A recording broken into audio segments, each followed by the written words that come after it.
dans ce nouvel épisode des Blabla de Sandra. Si tu apprécies ce contenu, pense à t'abonner, à liker et à partager. Je t'invite à découvrir mon dernier bébé de papier paru à ce jour en auto-édition, L'amour minimaliste, une romance qui parle de deuil, de résilience et de renaissance à travers un nouvel amour avec tendresse, humour, passion et sensualité. Fin de la page promo. Au début de l'auto-édition numérique, publier soi-même paraissait marginal. Aujourd'hui, c'est devenu presque banal. Et forcément, une question revient. Si tout le monde s'auto-publie, est-ce qu'il reste de la place pour un nouvel auteur ? Tu as déjà peut-être entendu ce proverbe « Soyez le premier » ou « Soyez le seul ». Mais en auto-édition, en 2025, ce n'est plus une course pour être le premier. La question est plutôt comment exister dans une offre immense. Oui, l'offre est devenue massive et ce n'est pas une impression. En France, on a des données publiques sérieuses sur l'auto-édition imprimée grâce à une étude du ministère de la Culture basée notamment sur le dépôt légal à la BNF et sur des données de vente. Elle montre qu'en 2015, près d'un quart des livres papier déposés à la BNF étaient auto-édités, contre environ un dixième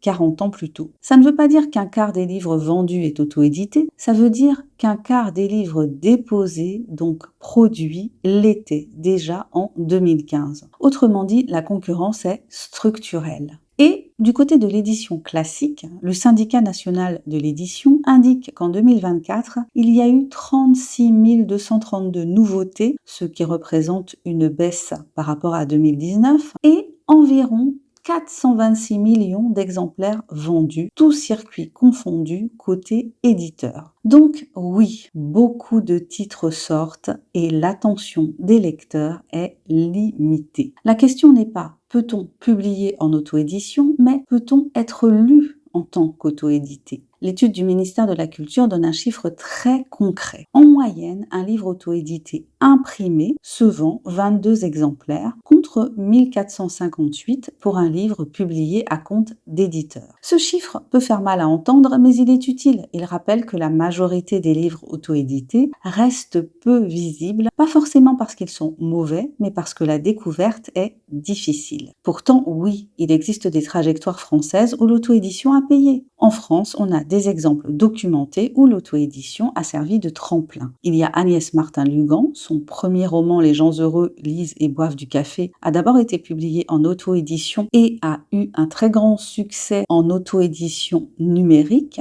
quand elle l'a mis à 0,89 € et que on était à une époque où effectivement c'était le démarrage de l'auto-édition numérique en France. Un autre exemple, c'est celui de Karen Ponte avec un passage de l'auto-édition vers l'édition traditionnelle pour son roman Un merci de trop. Ces exemples ne prouvent pas que tout le monde peut percer, ils prouvent quelque chose de plus réaliste. L'auto-édition peut fonctionner comme une phase de preuve de lectorat, de concept, de capacité à promouvoir. Donc, aujourd'hui, est-ce que ça vaut encore le coup de s'auto-éditer ? Si on est factuel, la réponse ressemble à ça. Non, si tu attends de l'auto-édition qu'elle compense l'absence d'éditeurs sans stratégie, la moyenne de vente pour les versions papier, attention, est de 22 exemplaires et cela rappelle que publier ne suffit pas. Oui, ça vaut encore le coup si tu abordes ça comme un projet éditorial complet avec de la qualité dans tes textes, dans tes couvertures, un positionnement, une régularité et surtout ta capacité à rendre le livre visible dans un marché où des dizaines de milliers de nouveautés sortent chaque année. Donc le proverbe « soyez le premier ou soyez le seul » peut être remplacé par une version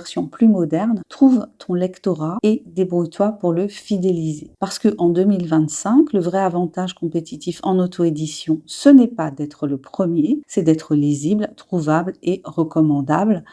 Merci d'avoir écouté cet épisode des Blabla de Sandra. Si tu as aimé cette réflexion, n'hésite pas à partager ce podcast et à me dire quel est ton point de vue sur la question. Je te dis à très bientôt pour un nouvel épisode des Blabla de Sandra. Allez, abonne-toi, commente si tu l'oses, like et partage. Et pense à découvrir mon dernier bébé de papier paru à ce jour, L'amour minimaliste, une romance qui parle de deuil, de résilience et de renaissance à travers un nouvel amour avec tendresse, humour, passion et sensualité.